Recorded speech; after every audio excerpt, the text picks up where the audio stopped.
Louvamos a Deus por mais uma oportunidade de apresentar uma introdução à carta, a primeira aos Tessalonicenses.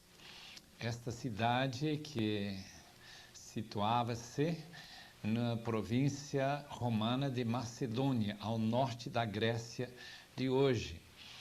É um privilégio muito grande abrir a palavra de Deus e falar com os amados irmãos sobre verdades, sobre a história desta carta, de onde veio, quando foi escrito, tudo mais.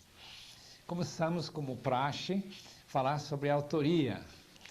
É mais um caso em que podemos ter bastante confiança que Paulo, o apóstolo, aos gentios, escreveu esta carta à igreja de Tessalônica. O cânon de Muratori, que vem do ano 170 depois de Cristo, encontramos esta carta incluída e atribuída a Paulo. Temos Clemente de Alexandria, cerca do ano 155 até 215, que atribui também a carta a Paulo. Tertuliano cita 1 Tessalonicenses dizendo que veio do apóstolo. Agora, a evidência interna não contradiz essa evidência externa da origem paulina. Em primeiro lugar, tem o nome de Paulo aqui na primeira linha, Paulo, Silvano e Timóteo. Então podemos ter bastante confiança que Paulo não teria colocado o seu nome numa carta que não era dele. Alusões históricas cabem bem dentro da vida de Paulo, segundo o relatório que nós temos de Lucas no livro de Atos. Faço uma comparação, por exemplo, com o primeiro versículo, Timóteo e Silas, Silvano e outra maneira de falar a mesma pessoa de Silas, e Paulo estão juntos em Atos 15, 40 e 16, 3. Depois, em capítulo 2, versículo 14 a 16, temos uma referência que pode ver claramente, cabe com Atos 17, versículos 5 a 10. 1 Tessalonicenses 3, 1, cabe dentro de Atos 17 e 16. E, finalmente, 1 Tessalonicenses 3, 6, com Atos 18, 5. Então, eu acredito que nós podemos ver que tanto Lucas como Paulo, escrevendo esta carta, não teriam tentado provar quem era autor de nada, mas simplesmente que o relatório que eles contam bate muito bem no paralelismo dos eventos e pessoas que andavam juntos naquela época. Além disso, nós encontramos várias características do apóstolo Paulo que ele menciona nesta carta, especialmente capítulo 3, 1 e 2, que eu vou ler para os irmãos. Pois que não podendo suportar mais o cuidado por vós, parecer-nos bem ficar sozinhos em Atenas, enviarmos nosso irmão Timóteo, ministro de Deus no Evangelho de Cristo, para trabalhar com a igreja de Tessalônica. Encontramos ele fazendo isso em outras ocasiões, especialmente de Éfeso para Corinto. E os liberais, aquelas pessoas que não têm nenhum compromisso com a inspiração das Escrituras, aceitam, em geral, a autoria paulina de 1 aos Tessalonicenses. Quanto à data em que esta carta foi escrita, nós podemos mais ou menos acertar uma data.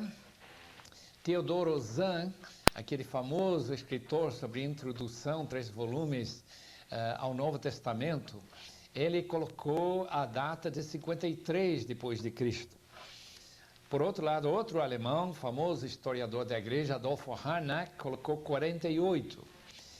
A verdade deve estar bem no meio de professores como o professor Herd, o Walter Kümmel, também da Alemanha, cerca do ano 50. Agora, os evangélicos como o Thyssen, William Ramsey, McNeill colocam 51, e Donald Guthrie, nos seus 3 volumes de introdução, colocou o ano 50. Eu acredito que nós podemos assim ter bastante certeza que esta carta foi primeiramente escrita, enviada para Tessalônica entre 50 e 51 depois de Cristo. E não há problema nesta data. Destinatários.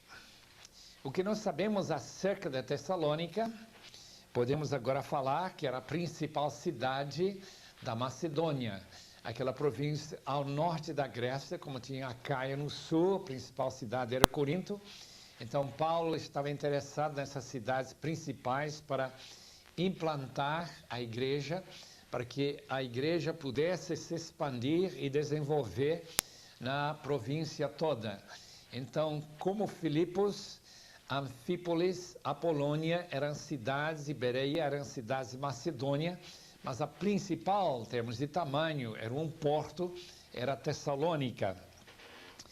A via Egnátia, que vinha do Oriente e vai passando pela Macedônia, em direção à costa oeste da Grécia, de onde a gente podia pegar embarcação e cruzar para a Itália.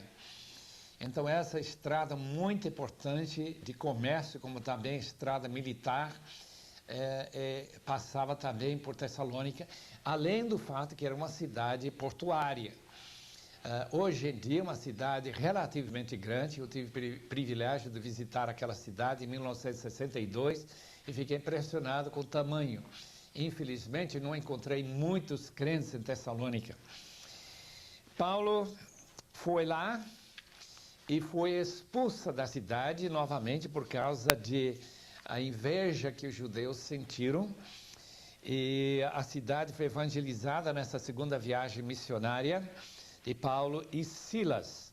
Os irmãos lembram que depois daquela convenção em Jerusalém sobre a circuncisão e guardar a lei no ano 49, Paulo e Silas separam-se de Barnabé e vão subindo pela Cilícia e vão chegando, passando pela Ásia Menor, chegando até Filipos e finalmente indo para Tessalônica naquela segunda viagem, cerca do ano 50.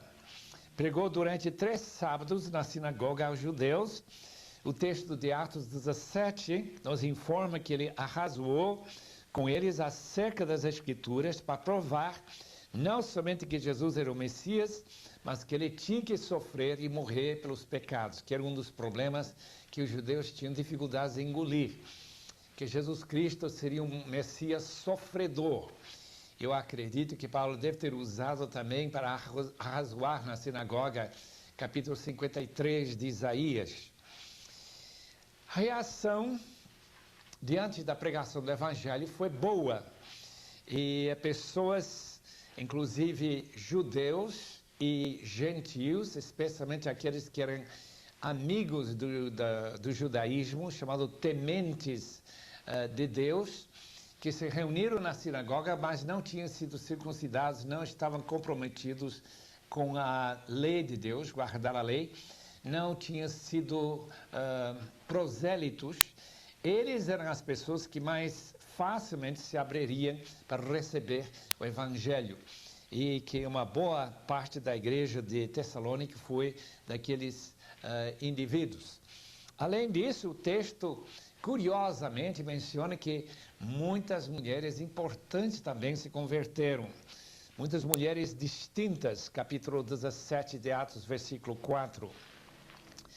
A perseguição promovida pelos judeus, que criou uma turba que alvoroçou a cidade, e levantou a suspeita de que aqueles que estão transtornando o mundo e já tenham chegado até lá, nós encontramos que eles levaram essa acusação às autoridades da cidade. E as autoridades ficaram convencidas que não era bom deixar um homem como Paulo na cidade.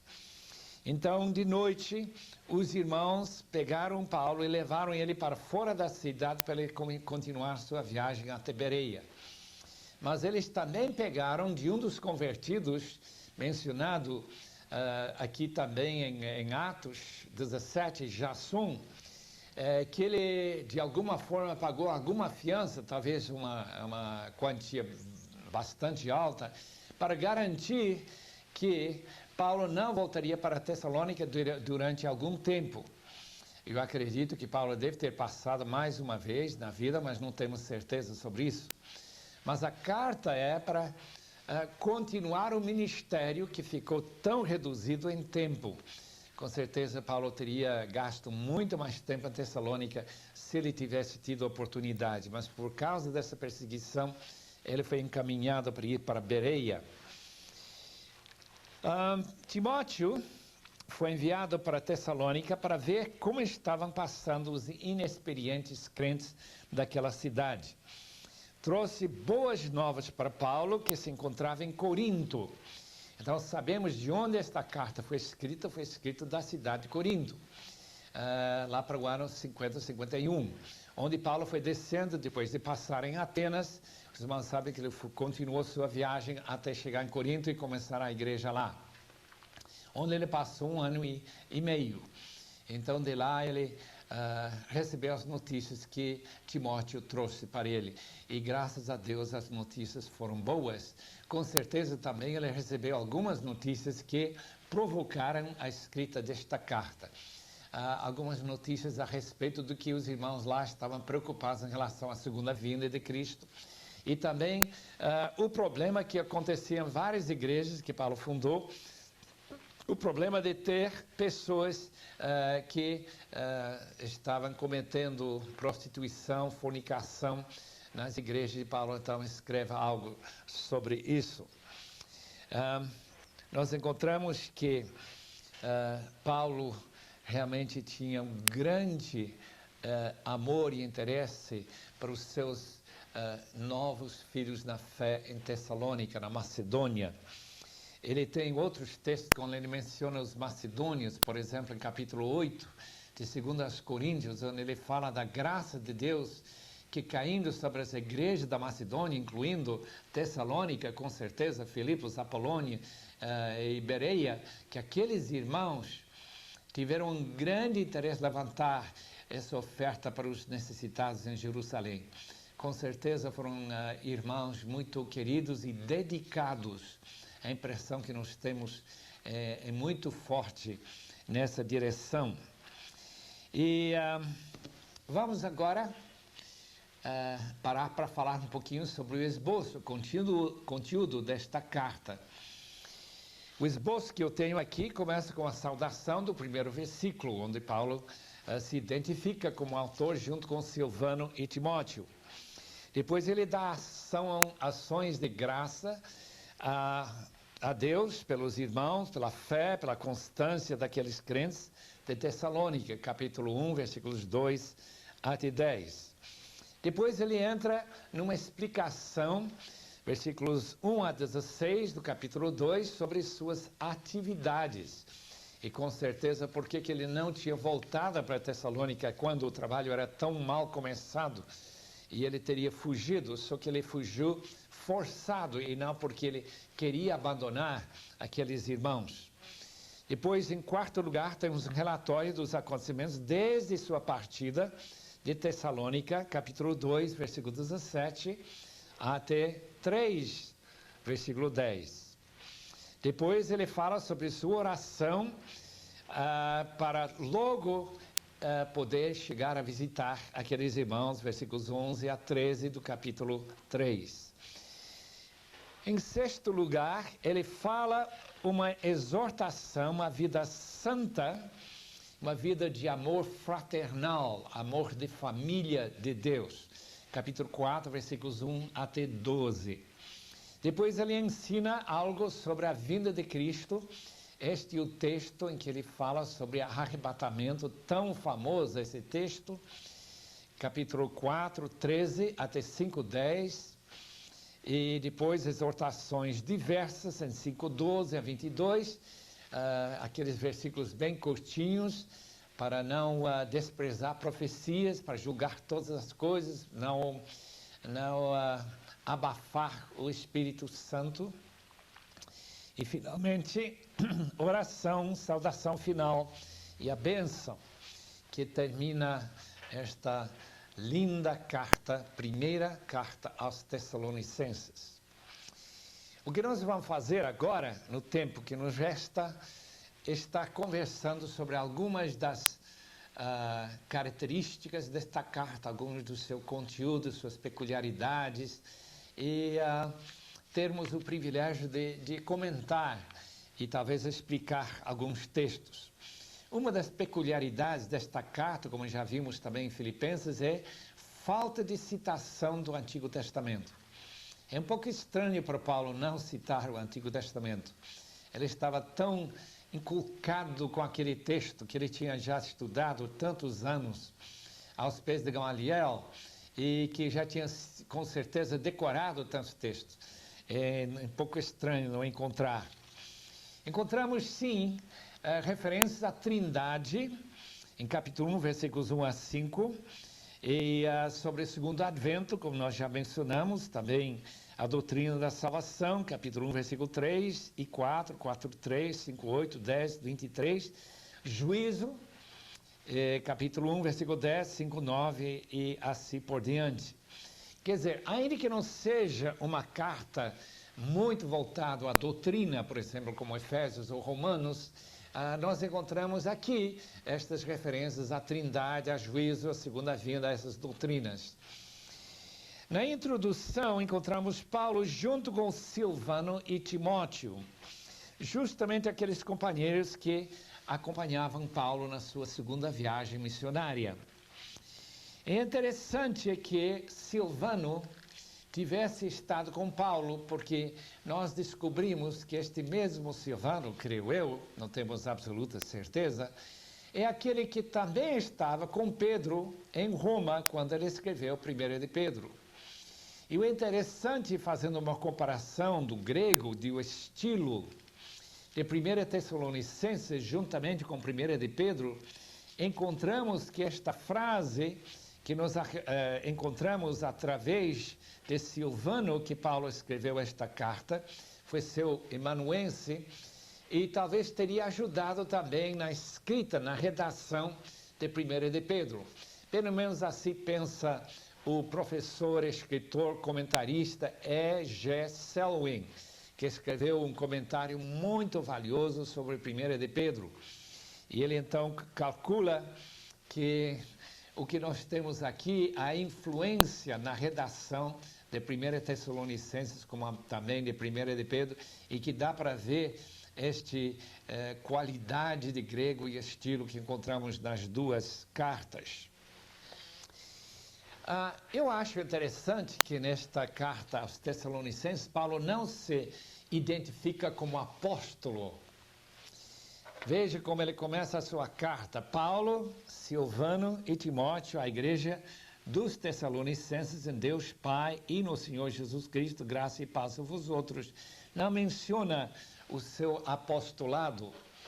Naturalmente, nós poderíamos especular que a razão que ele não menciona o apostolado é simplesmente o fato que aqui não está combatendo nenhuma heresia e sua autoridade como apóstolo não está em jogo. A razão em que Paulo enfatiza o apostolado, escrevendo para os Gálatas, os Coríntios e outros, é justamente por causa desta necessidade de mostrar sua autoridade. Paulo fala, nesse primeiro parágrafo, depois da saudação, ele fala sobre a operosidade da fé, da abnegação do amor e a firmeza da esperança em nosso Senhor Jesus Cristo. Ninguém vai esquecer, eu creio, que 1 Coríntios 13 também fala sobre amor, fé e esperança, às vezes em diferentes ordens, mas essas três virtudes ou qualidades da vida cristã são absolutamente o cerne de nossa vida, uma vida de fé, uma vida de amor e uma vida de esperança. Então Paulo usa esses outros adjetivos para descrever a operosidade dessa fé. E também ele fala, naturalmente, dessa abnegação do amor, isto é, o amor que não importa sacrificar em benefício dos outros, e também daquela esperança do Senhor Jesus Cristo, que nós temos no Senhor Jesus. A operosidade de sua fé é justamente a fé que faz diferença, que remove montanhas, que vê milagres ocorrendo. E a fé, de fato, dos Tessalonicenses foi operosa. E Paulo tinha observado isto. A pregação não se caracterizou senão em mais do que anunciar a mensagem, mas também na manifestação do poder do Espírito. Isso em versículo 5, deixe-me citar esse versículo, porque o nosso evangelho não chegou até vós tão somente em palavra, mas sobretudo em poder, dinamis, no Espírito Santo, em plena convicção, assim como também sabeis ter sido o nosso procedimento entre vós e por amor de vós. O que impressionou o apóstolo Paulo foi que quando ele pregou em Tessalônica, o poder do Espírito Santo trouxe convicção. Nós não vamos deixar de lembrar que no dia de Pentecostes, quando Pedro pregou lá em Jerusalém, também o poder do Espírito Santo foi de grande dunamis. Recebereis dunamis, poder quando descer sobre vós o Espírito Santo. Os novos cristãos se tornaram imitadores de Paulo e do Senhor, como nós lemos em versículos 6 e 7. Imitar o apóstolo Paulo não significa exatamente fazer tudo que Paulo fazia, viajando de um lugar para outro, criando equipes missionárias, implantando igrejas. Não, quando ele usa esta palavra imitar, ele está dizendo imitar as atitudes e mostrar os mesmos interesses em buscar em primeiro lugar o reino. Paulo com certeza estava bastante confiante de que estes irmãos em Tessalônica tinham se convertido de verdade. Porque quem quer imitar uma pessoa tão consagrada e dedicada ao serviço do Senhor como era o apóstolo Paulo, com certeza tem esse interesse por causa do Espírito em sua vida, Cristo realmente vivendo dentro de sua vida. Em oitavo lugar, queremos conversar um pouquinho sobre a palavra servirdes o Deus vivo. A palavra servir traduz a palavra doulo, ou um verbo que significa ser escravo. Já mencionamos em outra ocasião que havia mais de metade da população do Império Romano era escrava. Então, em Tessalônica havia muitos escravos. Era muito fácil o apóstolo Paulo usar esta palavra porque descrevia qual a atitude que os tessalonicenses tiveram logo que eles aceitaram Jesus como Senhor de sua vida. Eles queriam de fato servir o Senhor como escravos. Naturalmente, eles sentiram com o sangue de Cristo que eles tinham sido comprados e que tinham sido tirados do poder satânico, onde eles já eram escravos para ser escravos do Senhor vivo. Naturalmente, não é escravo que não quer servir ao seu Senhor, mas aquela escravatura gostosa de estar seguro em comunhão com seu Senhor e saber que o Senhor sabe o que é melhor para a sua vida. É uma ideia muito interessante que nós hoje em dia quase não pensamos, que sejamos escravos e que nossa conversão foi para servir como escravo ao nosso Senhor e Salvador. Número 9. Todos que não conhecem a Deus e são desobedientes são chamados filhos da ira. Esse filho da ira significa que a ira caracteriza essas pessoas. Nós lemos em 1:10, para aguardar desde os céus o seu Filho, a qual ele ressuscitou dentre os mortos, Jesus que nos livra da ira vindoura. Essa ira vindoura do versículo 10 é a ira do inferno, da perdição.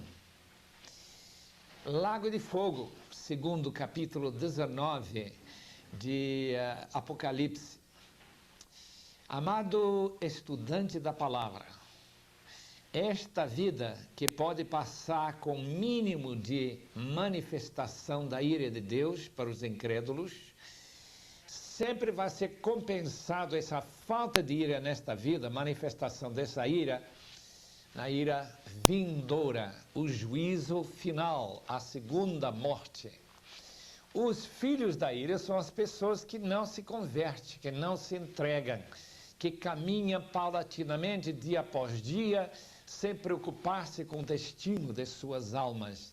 Eles caminham para o dia da ira do Cordeiro. E seria tão importante para nós informarmos essas pessoas do imenso perigo que eles estão passando. Me lembro daqueles que foram pegos por aquele incêndio no prédio Andraus, aqui no centro da cidade de São Paulo, quase 20 anos ou mais atrás. E como essas pessoas foram presos lá dentro, e durante alguns minutos que talvez eles podiam ter escapado, mas ninguém avisou que eles já eram condenados a morrer naquele terrível incêndio por falta de informação. Outras pessoas que podiam ter se salvado, mas correram na direção errada e foram pegos e mortos por aquele terrível fogo. A ira vindouro será assim. Número 10. Seria possível que havia em Tessalônica os que acusaram Paulo de motivos interesseiros? É uma pergunta. Do jeito que Paulo fala em 1 Tessalonicenses, nós encontramos Paulo se defendendo. Por exemplo, versículo 3 do capítulo 2. Pois a nossa exortação não procede de engano, nem de impureza, nem de se baseia em dolo. Pelo contrário, visto que fomos aprovados por Deus, a ponto de nos confiar Ele o Evangelho, assim falamos, não porque agrademos a homens, e sim a Deus que prova nosso coração. A verdade é que nunca usamos de linguagem de bajulação, como sabeis, nem de intuitos gananciosos. Deus disto é testemunha. Dá para entender, mais ou menos, que Paulo está se defendendo de algumas acusações que podiam ter corrido por aí facilmente. Talvez Timóteo trouxe uma ideia de que havia alguns judeus, aqueles que tinham inveja de Paulo. Lembra que Jesus disse que eles corriam terra e mar para ganhar um só prosélito? Mas Paulo tinha tanta eficácia, tantas pessoas se converteram, que os judeus tinham que explicar que ele era uma pessoa gananciosa, uma pessoa que tinha motivação impura e não certa. Paulo se defende, não é bem assim não. Ele amava as pessoas, ele queria ver as pessoas sendo ganhas para Cristo e não estava interessado em tirar dinheiro do bolso desses novos convertidos.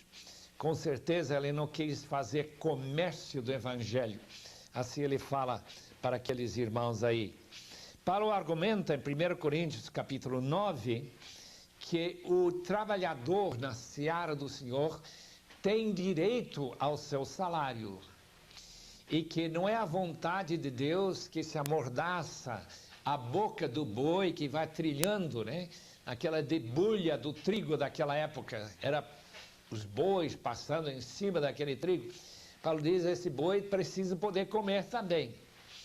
Mesmo assim, o apóstolo Paulo diz que ele não aproveitava esse privilégio de viver assim, exigindo que os irmãos pagassem o seu salário e dessem algo para ele comer.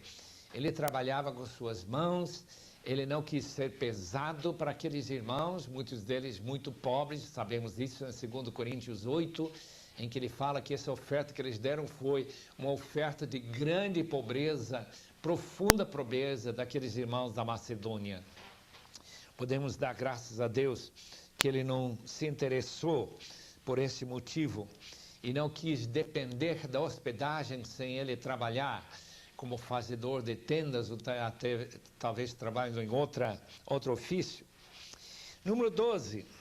A ira que sobreveio contra os judeus por causa da perseguição, em 2:16, e a tentativa de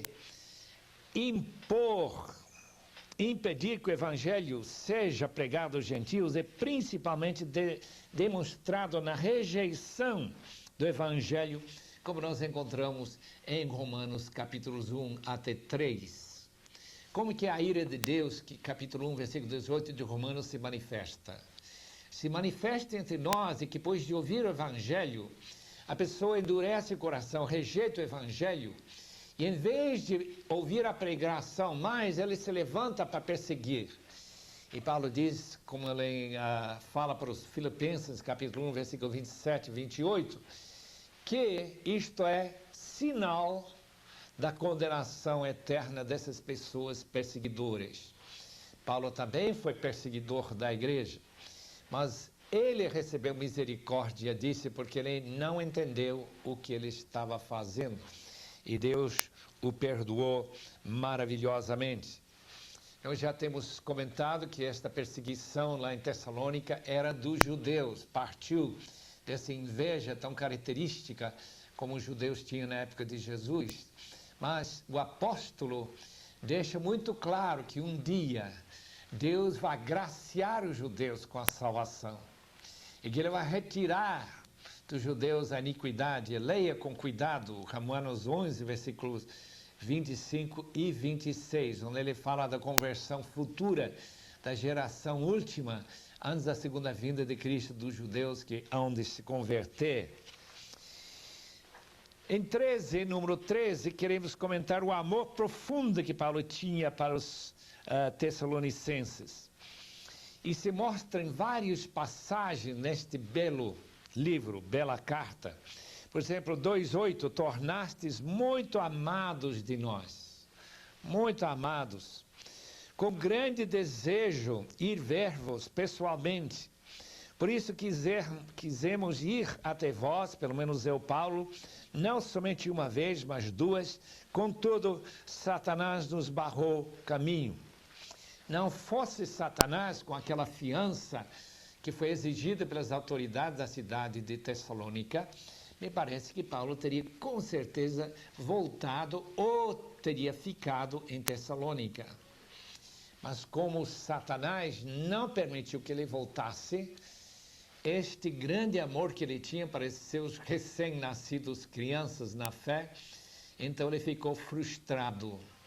E ele muito queria chegar lá. Mas isso já levanta um outro ponto que nós queremos comentar. Que direito tem Satanás de barrar o caminho do apóstolo?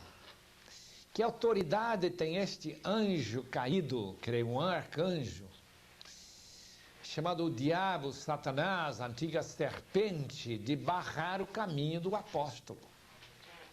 Somente se Deus permitir. Às vezes nós pensamos dualisticamente, como se Satanás fosse um poder igual ao poder de Deus, mas isto não é bíblico. Nós encontramos passagens como estas que dão a impressão que Satanás tem plena liberdade de fazer o que ele quer. Mas tem outras passagens muito claras, especialmente no livro de Jó, que mostram claramente que Satanás é seguro pela mão de Deus, que ele não pode fazer tudo o que ele quiser. E que quando nós somos atacados por Satanás, é pela permissão de Deus e para nosso bem. Com certeza foi para o bem também em Tessalônica, que Deus foi criando líderes dentro da igreja sem a ajuda do apóstolo Paulo. E com certeza a razão que nós temos as duas cartas às Tessalonicenses é porque Paulo foi barrado por Satanás. Imagina aquela igreja que não existe mais em Tessalônica, uma cidade grande na Grécia hoje. Nós temos estas preciosíssimas cartas do apóstolo Paulo por causa desta atividade satânica que não permitiu que Paulo voltasse até aquela cidade. Então, sua liberdade é uma liberdade condicional. Deus permite e Satanás age. Mas se Deus não permitir, nada que ele pode fazer.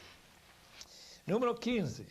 A ida de Timóteo até Tessalônica foi com o intuito de aliviar a preocupação que Paulo tinha pelos irmãos, como também de confirmar a fé deles. Timóteo era também mestre na palavra, ele podia ensinar a palavra. Ele tinha aprendido muito com o apóstolo Paulo. Nós encontramos ele já pastoreando no 1 Timóteo, está pastoreando a igreja de Éfeso, como também 2 Timóteo. Mas mesmo antes disso, ele já está, mesmo sendo jovem, imaginamos seus 30 e tantos anos, ou menos, quem sabe, que este jovem está chegando a Tessalônica para acrescentar em certas áreas que aqueles irmãos não tinham ouvido Paulo falar. Então ele foi lá para confirmar sua fé, exortar aqueles irmãos, particularmente, segundo o capítulo 3, versículos 2 e 3, para encorajá-los no meio da grande tribulação que eles tinham que passar.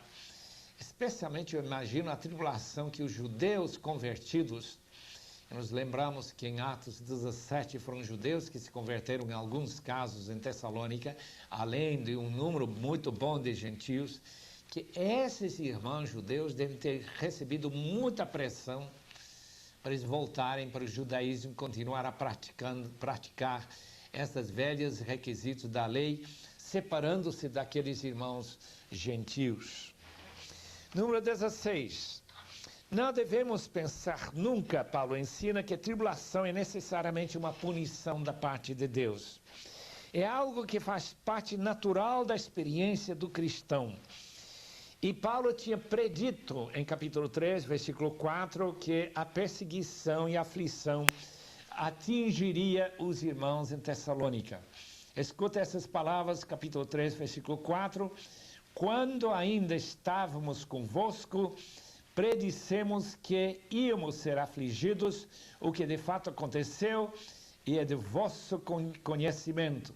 Foi por isso que, já não me sendo possível continuar esperando, mandei indagar o estado de vossa fé, temendo que o tentador vos provasse e se tornasse inútil o nosso labor.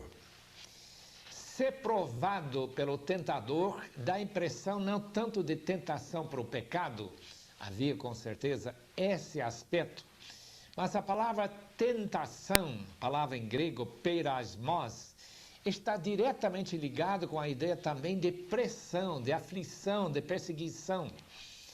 Então, quando Satanás, como leão, vai perseguindo, quando ele coloca medo no coração, quando ele tira qualquer segurança que o crente tem, nesse caso, Paulo estava com medo. Com certeza, se nossas igrejas fossem pressionadas como as igrejas do primeiro século, segundo século, quando a perseguição de Roma e depois perseguição dos colegas judeus foi apertando, é muito fácil as pessoas voltarem para trás. Jesus mencionou isso quando ele falou da semente que caiu na terra e não produziu nada porque não tinha raiz, isto é, não tinha segurança para poder enfrentar a pressão da perseguição e outras tentações também vindo da parte de Satanás. A Bíblia mostra, em 1 de Pedro, capítulo 1, versículos 6 e 7, que a provação da nossa fé é muito valiosa para nós.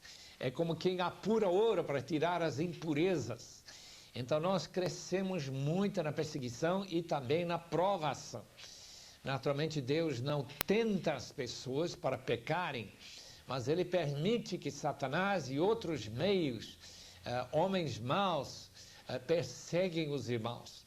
Hoje em dia tem muitos crentes sendo perseguidos, por exemplo, na China, no Vietnã, Sudão, na África, em outras partes deste mundo. E nós olhamos por um lado, é terrível que esses irmãos tenham passado por tanta perseguição e sofrimento. Por outro lado, podemos dar graças a Deus que a fé deles já está sendo purificada para a grande glória de nosso Deus. Assim diz 1 de Pedro, capítulo 1, versículos 6 e 7. 18º. O alívio e encorajamento que Timóteo trouxe de Tessalônica animou Paulo até o ponto de compará-lo a uma ressurreição dentre os mortos. Deixe-me mostrar esse versículo 8. Porque agora vivemos, se é que estáis firmados no Senhor.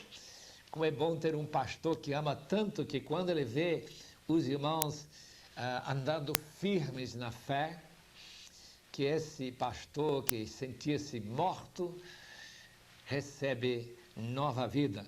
Paulo usa essa palavra para descrever, já agora vivemos, depois de receber essas boas notícias vindas da parte de Timóteo.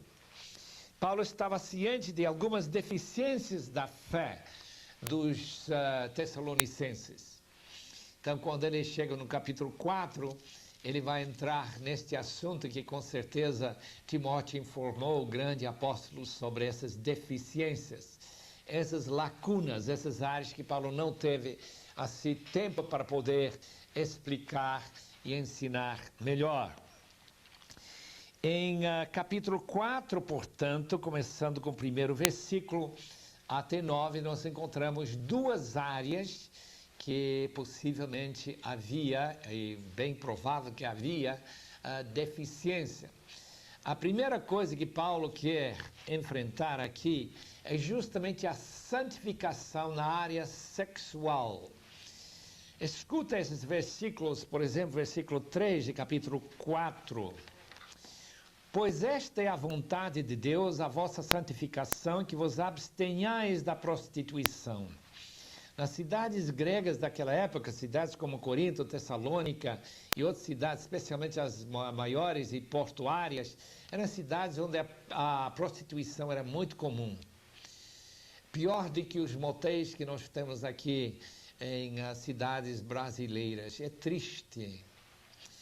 E alguns irmãos, evidentemente, não entenderam bem que estar em Cristo veta completamente qualquer relacionamento sexual com o sexo oposto a não ser no casamento.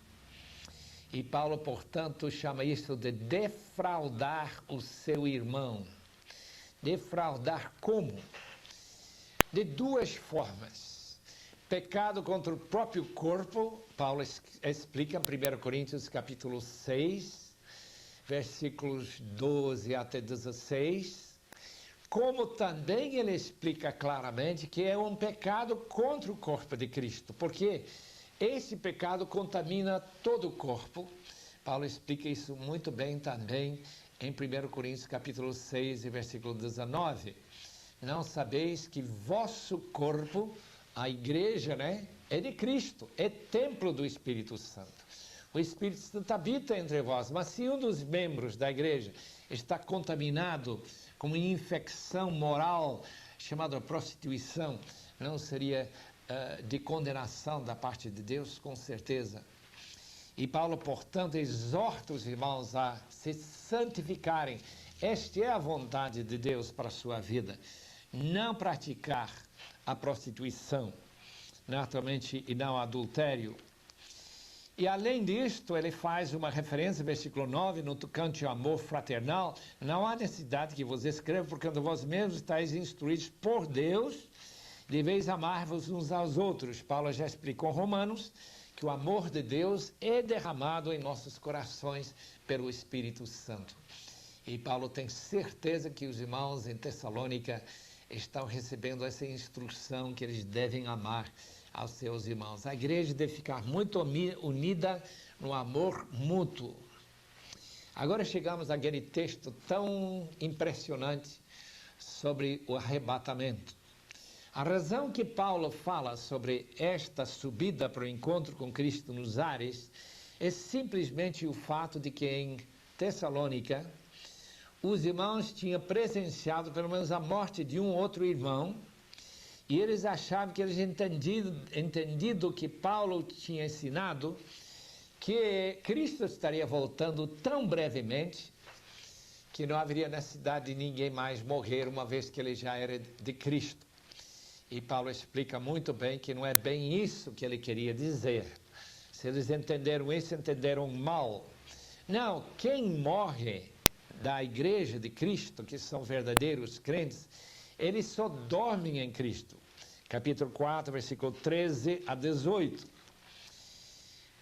Diz assim: não queremos, porém, irmãos, que sejais ignorantes com respeito aos que dormem. Dormir é morrer fisicamente, mas como a alma, o espírito da pessoa não morre, a pessoa está dormindo, aguardando a ressurreição. E Paulo diz claramente que quando o dia da segunda vinda chegar, quando o dia da parousia chegar, o arcanjo tocar essa última trompeta, os que estão com Cristo, que já morreram, Paulo diz em Filipenses que estaremos com Cristo depois de morrer, eles são conduzidos para aqui, para receber com o corpo ressurreto, suas personalidades preservadas juntamente com Cristo. Aí nós temos esta maravilha do encontro com Cristo nos ares. Os que estão vivos terão seus corpos transformados em corpos espirituais, corpo igual a que Cristo teve. Lembra que o corpo de Cristo também foi arrebatado para encontro com Cristo nos ares. A palavra encontro não significa que a gente vai lá e ficar no ar, pairando durante alguns anos. É a mesma palavra que nós encontramos nos Virgens, capítulo 25 de Mateus, e esse texto onde os irmãos de Roma foram para o encontro de Paulo. É a palavra técnica para dizer uma pessoa sai para o encontro de um rei, uma pessoa que está chegando para que ele não venha sozinho. Então, os mortos vão ressuscitar primeiro, os que estão vivos na terra, quando Cristo voltar, serão transformados. Os dois grupos vão se unir junto com Cristo para acompanhá-lo na sua vinda à terra. E vai ser o começo, então, do seu reino aqui na terra. Graças a Deus por esse alívio que ele teve para contar para aqueles irmãos em Tessalônica. Nós já falamos sobre o encontro nos ares. Mateus 25:6 trata das virgens que são ao encontro com o noivo. E Lucas usa essa palavra quando aqueles irmãos saem de Roma para 3 vendas e a praça de Ápio, capítulo 28 de Atos e versículo 15. Quando o texto diz, em capítulo 5 de 1 Tessalonicenses, que a vinda do Senhor será como ladrão, é interessante notar que ele não vem como ladrão para os crentes. Quando diz aqui, versículo 2, vós mesmos estáis inteirados com precisão que o dia do Senhor vem como ladrão de noite. Quando andarem dizendo paz e segurança, eis que lhes sobrevirá repentina destruição, como vêm as dores de parto a que está para dar à luz, e de modo nenhum escaparão. Isto é, não haverá oportunidade para as pessoas, quando Cristo está voltando, se converter. Tem que se estar convertido antes de Cristo voltar. Mas vós, irmãos, não estáis em trevas para que esse dia, como ladrão, vos apanhe de surpresa. A vinda de Cristo vai ser prenunciada para os crentes de várias maneiras. Lembra que Jesus disse que quando a árvore começa a folhar, podem saber que o verão está para chegar. E com certeza, Noé sabia que o dilúvio ia começar quando ele terminou a arca. Ele não ficou lá com a arca pronta durante 50 anos esperando essa primeira chuva. Não, mas quando a Bíblia diz que todo o evangelho será pregado a todo mundo, quando nós soubermos que não há nenhuma tribo, povo, língua, nação que não tenha ouvido falar de Cristo, podemos ter bastante certeza que Jesus está às portas e que nós não vamos ser surpreendidos pela sua vinda. Muito bem. Interessante. Capítulo 5, versículo 14.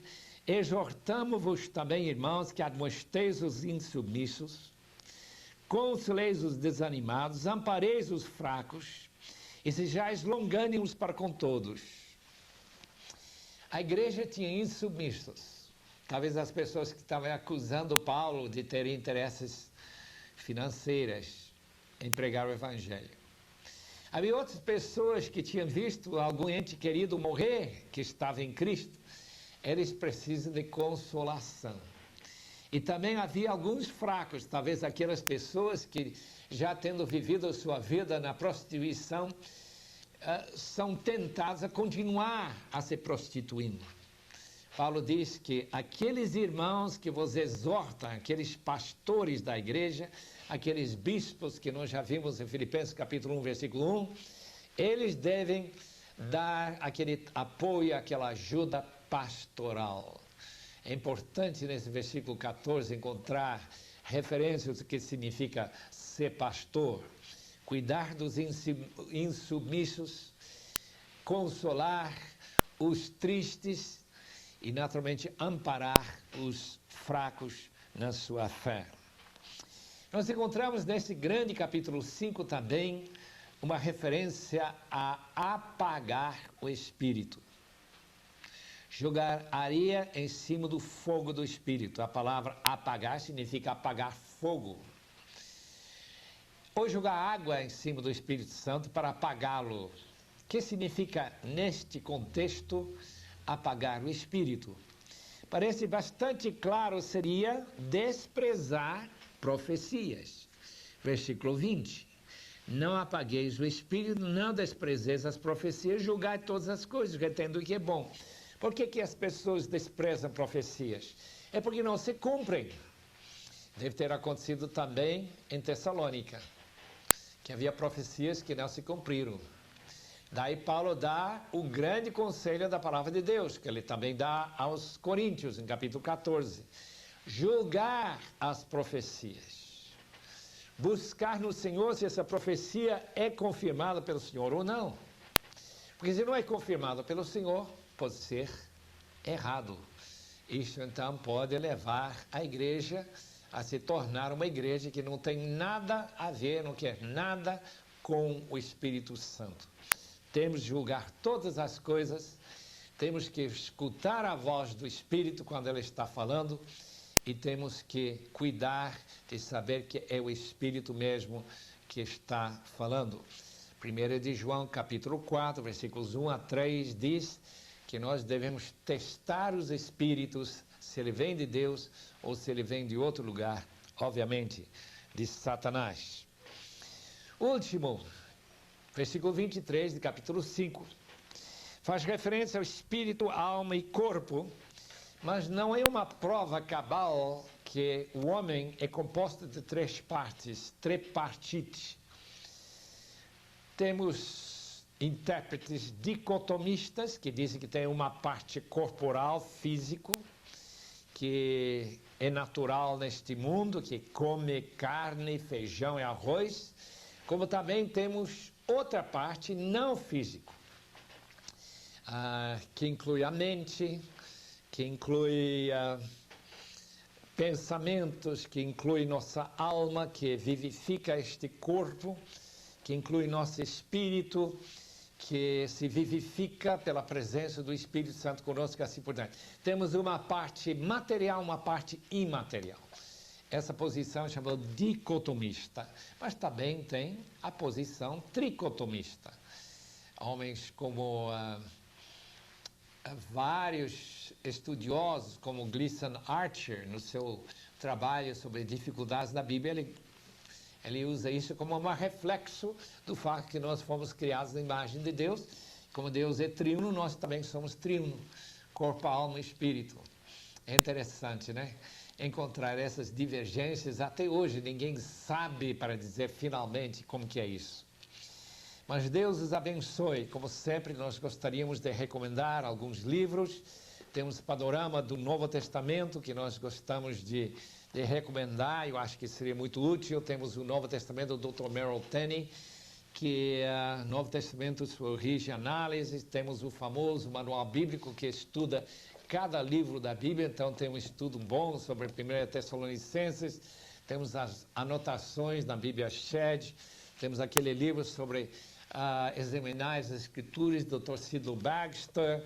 Temos o novo comentário da Bíblia e temos o novo dicionário da Bíblia também, que a gente pode buscar artigos sobre a carta aos Tessalonicenses, sobre a cidade de Tessalônica, os nomes dos indivíduos, por exemplo, como Silvano, e o seu papel que ele desempenhou em escrever a carta aos Tessalonicenses. Assim, nós encerramos nosso estudo sobre 1 Tessalonicenses, pedindo a Deus que Ele abençoe ricamente todos os estudiosos da Palavra de Deus.